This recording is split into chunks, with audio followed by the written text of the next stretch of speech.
Caitlin Clark's debut season in the WNBA has been nothing short of extraordinary, filled with record-breaking performances and unforgettable moments. However, despite her remarkable impact on the court, Clark now faces the looming threat of suspension, as she's just one technical foul away from being sidelined.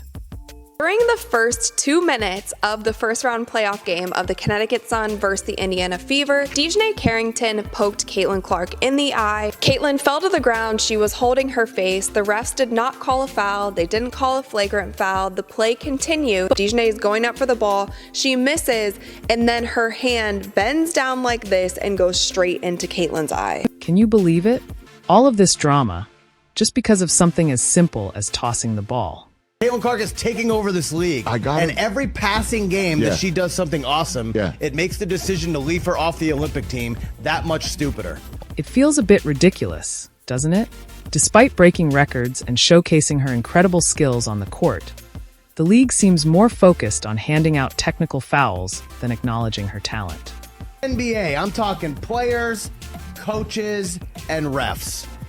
They're all a bunch of Caitlin Clark haters. They're all a bunch of jealous haters. Yep.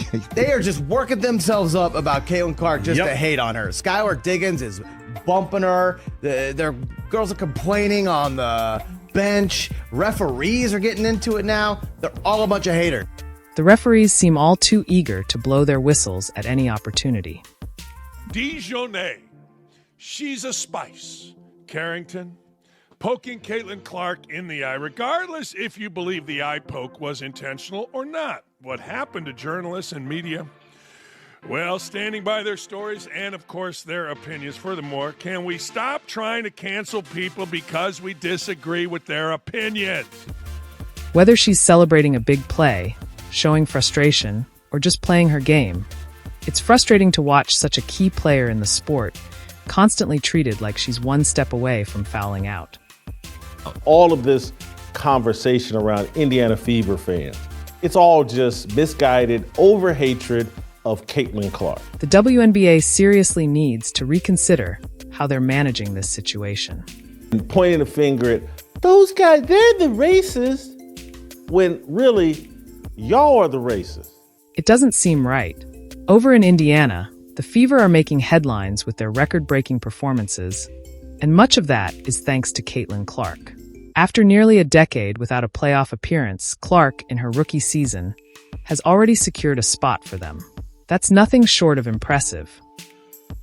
The people coming up with excuses to hate Caitlin Clark and the new fan base that she brought, and justifying, again, as we talked about yesterday, Nike won't even put out a Caitlin Clark commercial, won't put out a Caitlin Clark shoe, because Nike has decided that they must bow to the angry black feminists, the Black Lives Matter movement, the feminist movement overall, the whole identity politics movement. As everyone gears up for the playoffs, there's trouble brewing.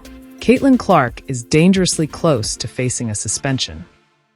Yes, Caitlin Clark is the biggest star in sports, but Nike, in order to promote equity and fairness and diversity and inclusion, you must spend all of your money promoting A'ja Wilson, someone most people don't know exists and don't care about.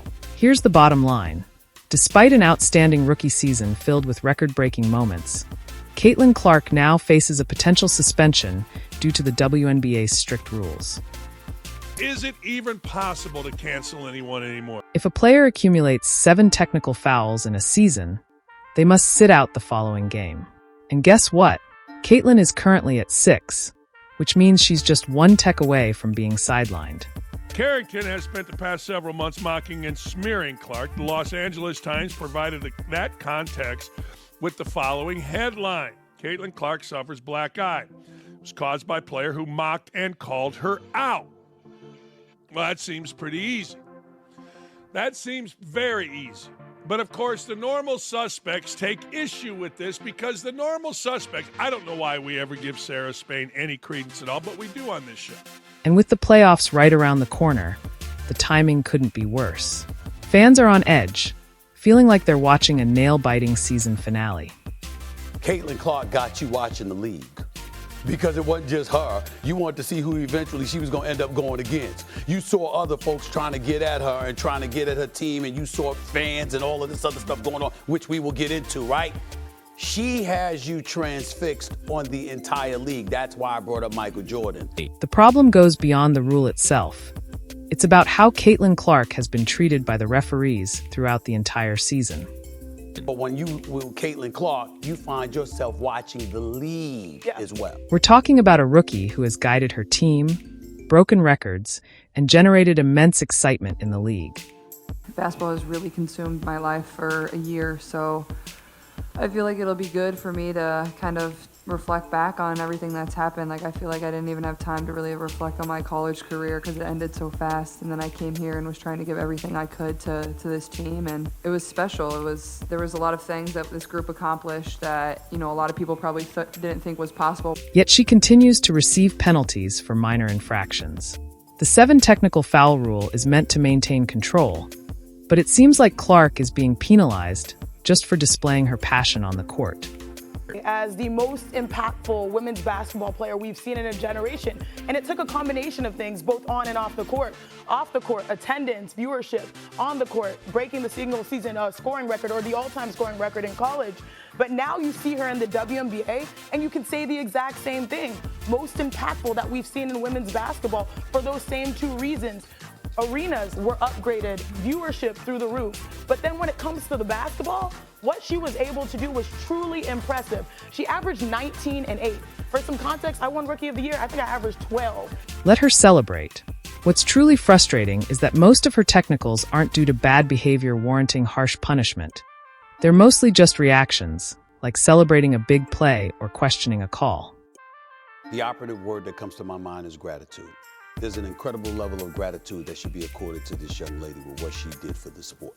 That's not to take anything away from anybody else, but I often argue, when I've argued with folks about this, you think NBA players shouldn't be thankful to Magic Johnson? If Caitlin Clark isn't on the court, very few people are tuning in.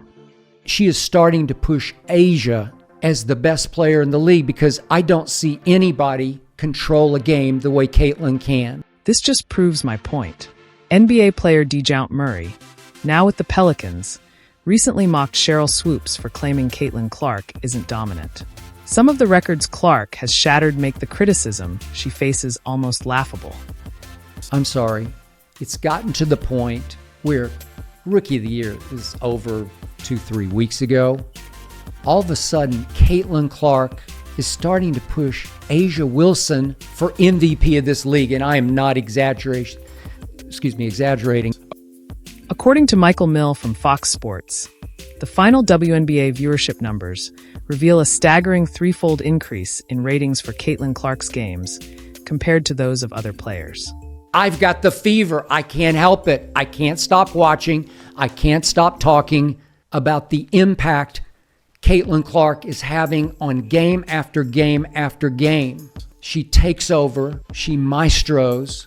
She controls game after game after game with her passing and her carefully chosen spots to score. This leads me to the recent comments from NBA star DeJounte Murray, who mocked Sheryl Swoopes for saying Caitlin Clark isn't dominating. He posted about the numerous records Clark is breaking, adding laughing emojis. One thing Caitlin Clark does maybe better than anybody in sports right now, makes it about others, makes it about team. Think about it. When's the last time you didn't see Caitlin Clark talking about a teammate? When's the last time you saw Caitlin Clark talking about herself or any of the accomplishments that she has had? Let me give you the answer to that. Never! Never! You never hear that. Now, that's why their team has gotten good. She could have been an egomaniac. Everybody in the league knows that she is the league, right? NBA legends like LeBron James and Charles Barkley have highlighted that, from an outsider's perspective, it's obvious Caitlin Clark is playing on an entirely different level. Not even a debate. But I'm talking about value now. Value to a franchise, value to a league, getting your team in the playoffs. They had the #1 pick. They were the worst team last year. And there is value that I can attach to that. Now, that might not fit in the categories that everybody would consider for MVP. I'm talking about value. Michael Jordan was the most valuable player. The stats don't lie. While she had a fantastic season, Claiming she's dominating is simply absurd. It's honestly embarrassing for anyone to say that. Just shoot it in the fourth quarter. You're that good. You've proven to be that great. Her three-point shooting has heated up, and nobody in the league can flick logo threes as effortlessly as Caitlin can. For some reason, it feels like Caitlin Clark faces harsher consequences for things that others seem to get away with. It's like she's playing under a different set of rules, which is frustrating both for her fans and likely Caitlin herself. Let's break down why this is so maddening. Caitlin Clark isn't just any rookie. She's putting up unbelievable numbers. She shattered the WNBA single-season assist record with 329 assists and broke the rookie scoring record with 761 points, a record that had stood since 2006. She's also the first rookie to ever record a triple-double and even made it to the WNBA All-Star Game. This isn't just a player doing well, she's redefining the game. Yet, instead of celebrating her achievements, we're stuck talking about technical fouls. Even during her incredible 35-point game, the refs were watching her like a hawk. Small incidents, like slapping the stanchion in frustration, have added up, putting her in a position where even a minor outburst could lead to suspension. For someone who's accomplished so much in such a short time, it's hard to believe the WNBA seems more focused on punishing her than recognizing her talent. The looming threat of suspension casts a shadow over what should be a standout rookie season, and some critics are already urging the WNBA to rethink how they handle players like Clark. Yes, rules matter, but fairness does too. Rules matter, but there's a fine line between enforcing them and unfairly targeting a player who's clearly making waves in the sport. And honestly, Caitlin Clark's technical fouls seem as ridiculous as her record-breaking season. When you hear the reasons behind some of these penalties, you'll be shaking your head. It really feels like the refs are out to get her, and it's hard not to roll your eyes at just how absurd some of these calls have been. Let's break it down, starting with her first technical foul. She got it simply for arguing a foul call, something every player does. Are we really saying she can't even question the refs without them getting upset? It's not like she was aggressive or causing trouble. She just disagreed with the call and boom, technical foul. Moving on to her second technical, and this one's almost laughable. After draining a three-pointer, she celebrated, like any player would after a big shot. But the refs thought she was a bit too excited and gave her a technical for excessive celebration. Excessive? Since when is celebrating a great play an issue? In any other scenario, it would have been a highlight moment, but instead she got penalized. It's as if the refs have never seen someone actually enjoying the game. Then there's her third technical, and this one really leaves you scratching your head. During a tense moment with another player, she got hit with a technical for unsportsmanlike conduct. But come on, players talk trash all the time. It's part of the game, yet somehow, Clark ended up with another technical for what most people would just call competitiveness. It almost seems like the refs are just waiting for her to make the slightest misstep so they can blow the whistle. Her fourth technical? Same story. This one happened in a game against the Phoenix Mercury, and surprise, surprise, Clark spoke up after a controversial call, just like any player would, and got hit with yet another technical. It's starting to feel like no matter what she does, the refs are determined to penalize her. Thanks for watching, like and subscribe for daily updates.